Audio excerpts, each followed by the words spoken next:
नमस्कार, कसे आहात सगळे? मजेत ना?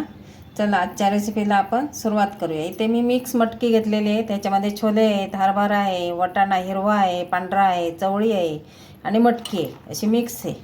तर ही स्वच्छ धुवून घेतली. तर आता मी काय करणार आहे, हिला कुकरमध्ये टाकून थोडंसं पाणी टाकून मीठ टाकून 4-5 शिट्ट्या करून घेणार आहे. त्याने काही असं गाळ वगैरे होत नाही. छान मस्त अगदी मिळून अगदी येते आणि छान तयार होते. कारण आपला त्यामुळे गॅस वाचतो, वेळही वाचतो. गॅसवर तुम्ही टाकायला गेले तर वाटाणे, छोले, हरभरे आहेत, त्यांना शिजायला वेळ लागतो. मटकी शिजते पण बाकीचं शिजायला वेळ लागतो. जर मटकीत नुसती असेल तर 1-2 शिट्टीत होतं, पण हे आता बाकीचं आहे त्यामुळे मी 4-5 शिट्ट्या करून घेणार आहे.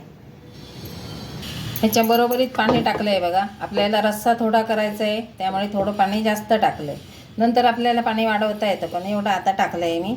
त्याच्यामध्ये चवीनुसार मीठ टाकायचं आहे. आता थोडं टाकायचं आहे मटकीपुरतं आणि ह्याला आता 4-5 शिट्ट्या काढून घ्यायच्या. आता आपल्या कुकरच्या 4-5 शिट्ट्या झाल्या आहेत. मी इथं एक टोमॅटो घेतला होता. हा अर्धा मी कट करून टाकणार आहे आणि अर्धा ह्याच्यामध्ये टाकला आहे. छोटा टोमॅटो आहे.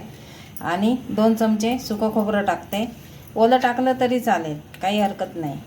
आणि ह्याच्यामध्ये टाकायचं आहे, मोठ्या आहेत पाकळ्या, लसूण पाकळ्या आहेत त्या मोठ्या आहेत बघा.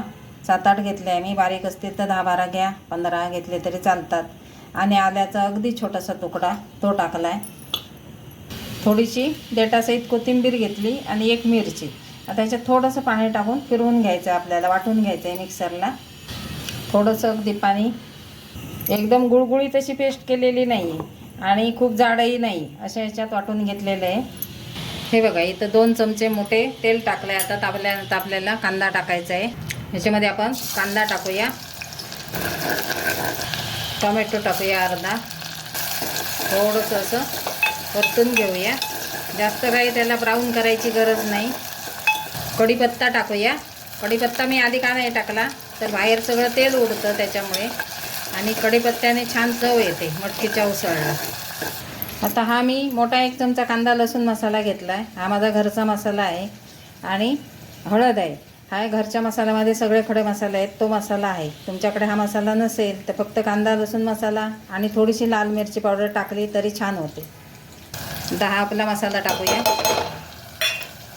आणि थोडंसं मिक्स करून घेऊया अगदी एखादा मिनिट. फोडणीत थोडीशी कोथिंबीर, तिलाही फिरवून घेऊया.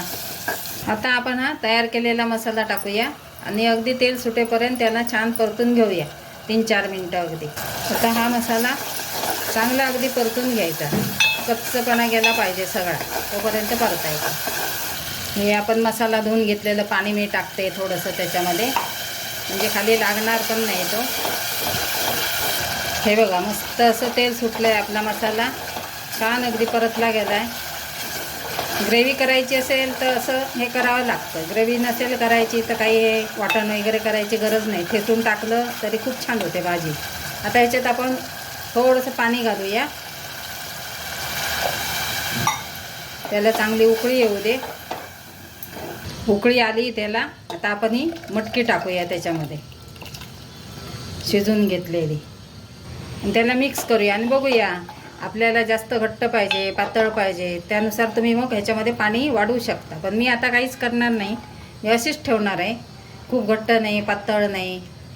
आता याला मी चव घेऊन बघणार. आपण पहिलं मीठ घातलं होतं बघा मटकी शिजताना, कमी वाटलं तर मी आता घालणार आहे. आणि ह्याला छान अशी उकळी आली का आपली मस्त अशी रस्सेदार मटकी भाजी तयार. ही भाताबरोबर, भाकरीबरोबर, चपातीबरोबर किंवा ब्रेड, पाव कशाही बरोबर तुम्ही खाऊ शकता. खूप छान लागते. आता याला छान अशी उकळी येऊ दे. मस्त छान अशी उकळी फुटली त्याला. आपण वरून थोडी कोथिंबीर टाकूया. रेसिपी आवडली असेल तर लाईक शेअर करा. शेजारील बेलचं बटन नक्की दाबा आणि चॅनलवर नवीन असतील त्यांनी सबस्क्राईब करा. आपली मस्त अशी भाजी मटकीची तयार झाली बघा, सुंदर अशी.